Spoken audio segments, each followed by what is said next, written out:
Hey guys! How are you? Kumusta? Yan, as you can see, meron akong helmet kasi it's time to do bike riding again. Magbabike tayo kasi university exams over. Tapos na ang exam ko sa school. Kaya may time ako for myself to relax at saka to get physical. To get physical. Andito naman yung old bike ko. My gosh, ang tagal na nitong bike sa garage ko. Covered with dust na nga yan eh. So, it's time for me to use it again. Andito ako sa park. Yan. Napakita ko na ito sa inyo before. Pero ngayon, let's bike again around the neighborhood. I'll show you the neighborhood. And mamaya, mga alas 3 ng hapon, pupunta kami sa kapatid ko, sa nakakatandang kapatid ko. Mga 45 minutes away from our place. Bibisita kami doon. But for now, mag-bike muna tayo. Let's get physical. Maganda ang araw ngayon, no? Maganda ang araw pero a little bit windy. And tara, bike tayo sa neighborhood. Yes guys, tapos na ang second semester. Tapos na ang exam. Sana, I'm hoping na mataas ang marka ko, grades ko sa exam. I just need a pass. You know, I just need a passing score. I don't need a credit. I don't need a distinction. I don't need a high distinction. Pero kung mas mataas pa sa pass, then why not? Pero pass lang ang kailangan ng gobyerno para mapagtapos natin o matapos natin ang degree, ang law degree. And as you know guys, as a lot of you know, I am studying law. Ayan, with the hope of becoming a lawyer. Becoming a lawyer one day. Sana maswertehin tayo kasi grabe talaga, it's very painful. I would say napakahirap pala, no? Napakahirap na mag-study ng law. Ang daming legal topics or concepts na dapat ma-master, mga acts, mga legislations, mga bills, mga laws dito sa Australia and syempre international din. So but I'm enjoying it guys, I'm enjoying it. Kaya let's go guys, samahan niyo ako, mag-cycle tayo.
Ito naman, ito yung neighborhood namin. Neighborhood pa rin. Medyo malayo nga lang, siguro mga 5 minutes. Mga 5 minutes away.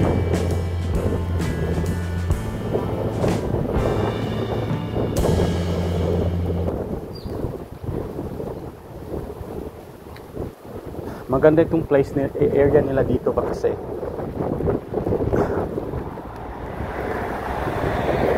Kasi tree line. Marami pang mga kahoy-kahoy. Which is really good kasi masyado mainit pag summer. Tsaka green. Natin naman itong bus stops.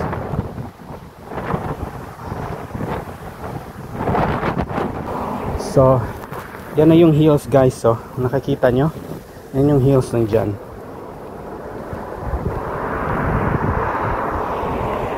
Kita nyo ba guys? Nakikita nyo ba yung hills nandyan oh? Yan. Malapit kami sa hills. Maganda yan tingnan pag ano. Paggabi kasi ang mga lights ng bahay-bahay. Ito yung main road nila dito. Ang lights ng mga bahay-bahay maganda tingnan. Kaya let's go, let's proceed.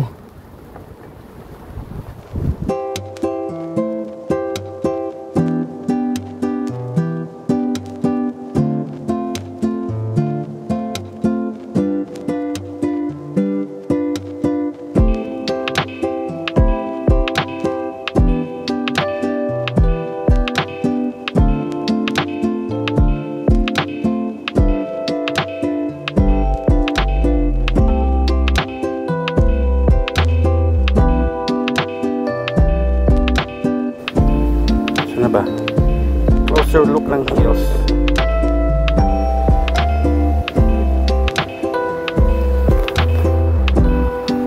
Dito tayo sa bus stop. Let's stop. Grabe talaga. Mahangin talaga guys. Yun yung bike natin.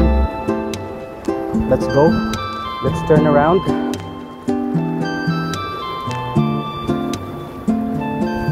Tagal ko nang hindi nakapag-bike. Grabe.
Meron nga pala mga houses dito guys na for sale.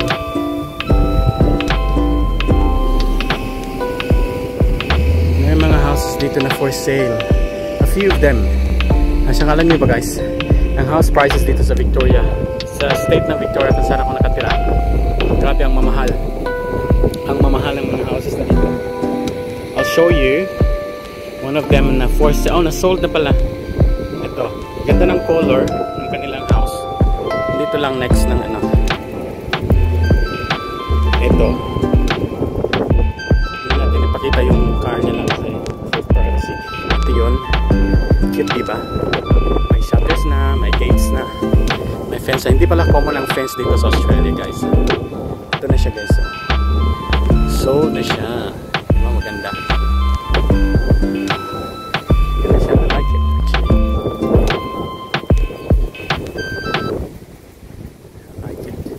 At saka, pakita ko sa inyo dito. Alam niyo, kung yung naghahanap ako ng bahay dito sa neighborhood a few years ago, ito yung isang bahay na bala ko sanang bilhin dito sa Anita Place. Yeah. Kaso, the only concern that I have was, tahimik sana dito, no?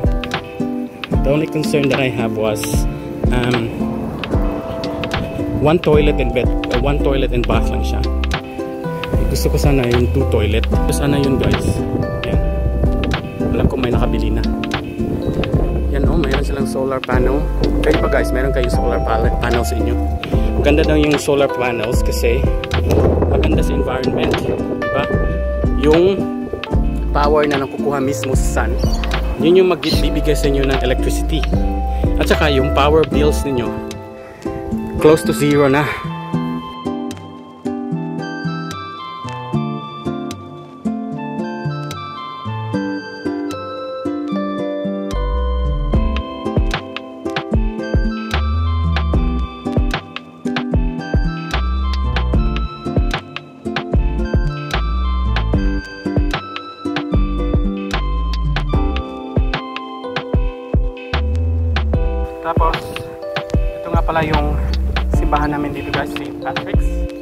Yan. Malapit lang to guys. Katabi lang ng child care. Tapos ang mga simbahan, mga Katoliko na simbahan dito sa Australia guys, most of them, if not all of them, meron talaga silang primary school or elementary kung tawagin sa atin sa Pilipinas. Kaya meron, tawag dito sa simbahan is St. Patrick's Catholic Parish Church. Tapos katabi niyan or sa likod niyan is St. Patrick's Primary School. So yun sa amin, sa aming bahay, dyan, yan yung way to our house. Siguro mga 3 to 4 minutes walk lang patungong simbahan dito. Yan na yung simbahan. Nakikita nyo ba?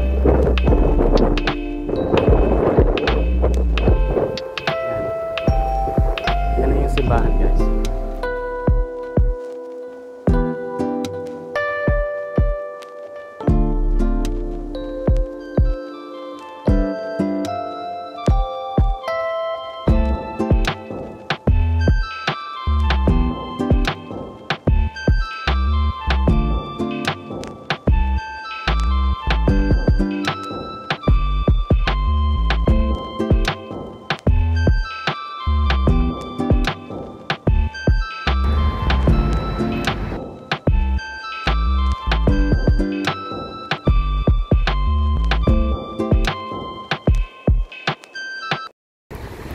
Siguro mga ganun din gaya ng church, mga 3 to 4 minutes walk.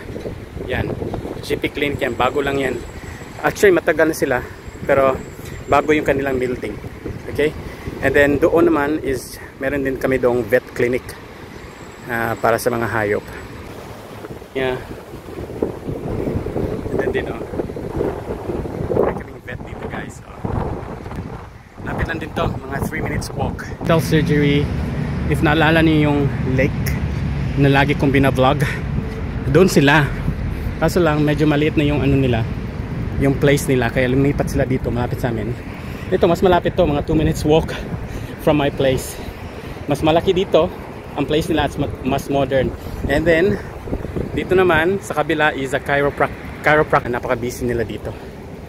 Kaya yun guys, pauwi na tayo. So nakita niyo yung hills. Yan yung hills, yan yung hills, nasa paanan kami ng hills. Hi guys, andito na tayo sa bahay. Hinihingal na ako at pinapaningot na ako, kaya I'll stop my vlog here and I'll see you again sa next bike ride natin. See ya, bye.